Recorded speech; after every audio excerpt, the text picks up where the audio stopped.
हिंदू धर्म में वैतरणी नदी एक पवित्र और रहस्यमयी नदी मानी जाती है, जो जीव और मृत्यु के बीच की सीमा है। मान्यता है कि यह नदी मृत्युपरांत आत्मा को यमलोक ले जाने वाले मार्ग में आती है और केवल पुण्यात्माएं ही इसे पार कर सकती हैं। इस कथा में हम एक सामान्य व्यक्ति की यात्रा को समझेंगे, जो वैतरणी पार करने की चुनौती से जूझता है और अंततः उच्च लोक को प्राप्त करता है। आत्मा की वैतरणी यात्रा। प्राचीन भारत के एक शांत गांव सत्यपुर में एक वृद्ध ब्राह्मण रहते थे, जिनका नाम था देवकीनंदन था। वे एक सीधा साधा जीवन जीते थे।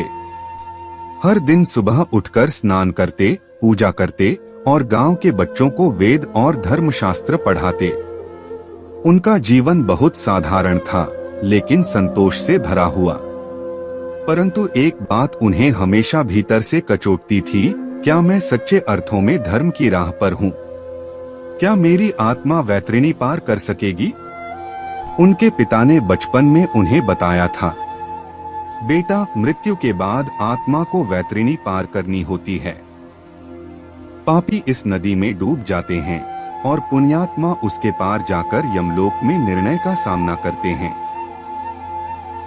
केवल सच्चा धर्म ही उस पार पहुंचाता है। देवकीनंदन इस बात को जीवन भर नहीं भूले। मृत्यु का आगमन। वृद्धावस्था के अंतिम पड़ाव में देवकीनंदन बीमार पड़े। शरीर क्षीण होता गया। एक रात जब आसमान में अमावस्या की गहराई थी, उनके प्राण निकले। परिवार रोया, गांव शोक में डूबा, लेकिन उनकी आत्मा अब एक नई यात्रा पर थी। देवकीनंदन ने स्वयं को एक अजीब सी जगह पर खड़ा पाया। चारों ओर धुंध, नदियां और दूर दूर तक फैला अंधकार।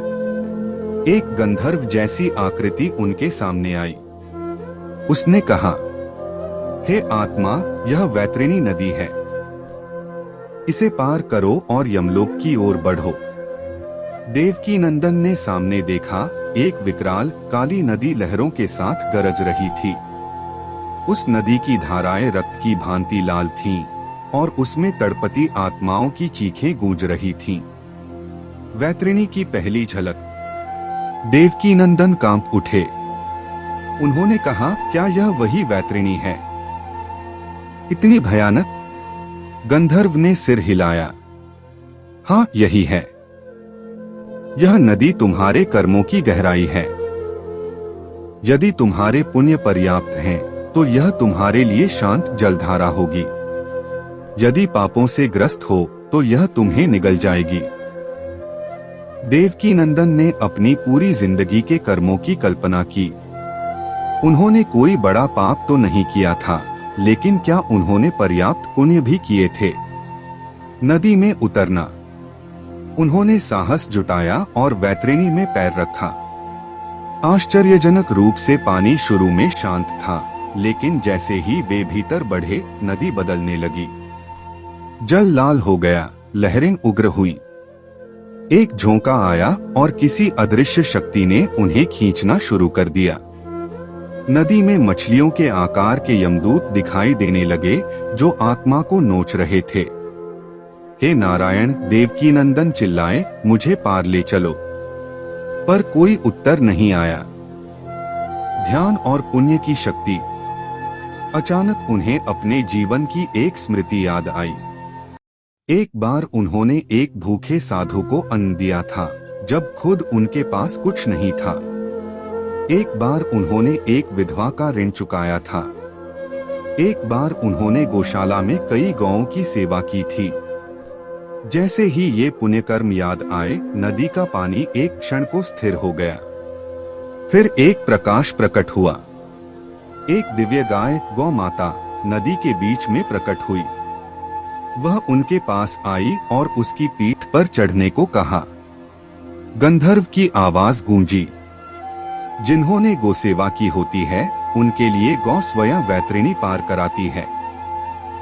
देवकीनंदन ने नम आंखों से गौमाता को प्रणाम किया और उसकी पीठ पर चढ़ गए। धीरे धीरे वह नदी पार हुई और उधर पार एक दिव्य भूमि दिखाई दी। यमलोक का द्वार। नदी पार कर वे एक विशाल महाद्वार के सामने पहुंचे। वहां 2 द्वारपाल खड़े थे, चित्रगुप्त और एक यमदूत। चित्रगुप्त ने जीवन की पुस्तिका खोली और कहा, देवकी नंदन, तुम्हारे जीवन में पाप तो कम हैं, लेकिन पुण्य भी सीमित थे। लेकिन अंत के वर्षों में की गई गोसेवा, ब्रह्म ज्ञान की शिक्षा और परोपकार ने तुम्हारा पलड़ा भारी किया है। तुम्हारी आत्मा यमलोक की परीक्षा पार कर चुकी है। तुम्हें अब देवलोक भेजा जाएगा। देवकी नंदन की आंखों से आंसू बहने लगे। उन्होंने वैतरणी की ओर देखा, जो अब शांत थी, मानो जीवन के सारे संशय शांत हो गए हों। वैतरणी का रहस्य। वहां खड़े एक अन्य आत्मा ने पूछा, हे वृद्ध, यह बताओ, इस वैतरणी का रहस्य क्या है? देवकी नंदन ने उत्तर दिया, यह नदी कोई भौतिक जलधारा नहीं है। यह हमारी आत्मा की परछाई है। इसमें हमारे कर्मों की प्रतिध्वनि बहती है। यह वही है जो हम भीतर संजोते हैं, पुण्य इसे पार कराते हैं और पाप हमें इसमें डुबो देते हैं। समाप्ति और संदेश। देवकी नंदन की आत्मा अब एक उच्च लोक में थी, जहां केवल शांति, प्रेम और ब्रह्म ज्ञान था। लेकिन उनकी कथा पृथ्वी पर शेष रह गई।